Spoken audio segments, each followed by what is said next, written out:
Update naman tayo sa lagay ng panahon mula sa ating ka-weather.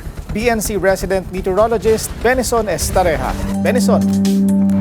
Willard, isang low-pressure area ang nabuo sa loob ng Philippine Area of Responsibility.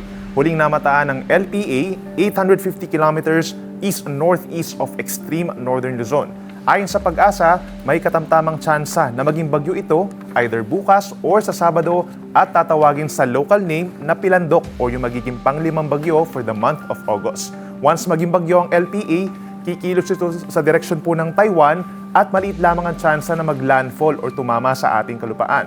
However, ito rin pong sama ng panahon ang hihila at magpapalakas ng habagat sa Luzon at Visayas hanggang sa long weekend. Sa katunayan, may aasahan na pong 50 to 100 millimeters na ulan sa susunod na 24 oras dito sa May La Union, gayon din sa Benguet, Pangasinan, Zambales, Bataan at Occidental Mindoro. At mas dadami pa po ang mga lugar na ito ngayong darating na long weekend kabilang ang Metro Manila. Kaya patuloy na paalala sa mga ka-weather natin dito sa Luzon, maging alerto po ngayon pa lamang sa posibilidad ng mga pagbaha, pag-apaw ng ilog at pagguho ng lupa.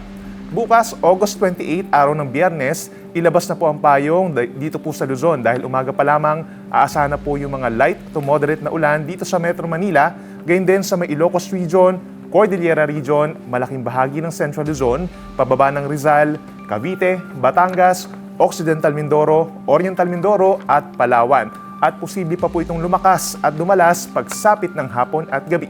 Kaya ka-weather, magantabay lamang po sa ilalabas na advisories at heavy rainfall warnings ng Pag-asa.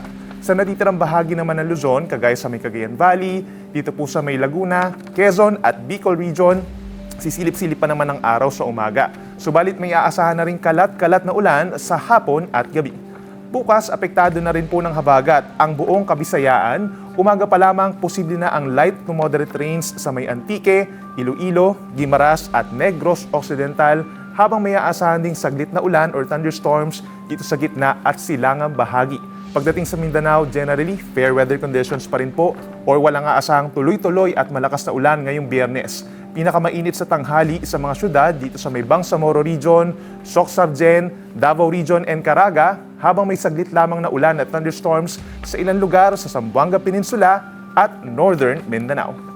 At yan muna napapanong balita ngayong Webes. Ako po inyong ka-weather Benison Estareja na nagsasabing ang swerte darating sa tamang panahon.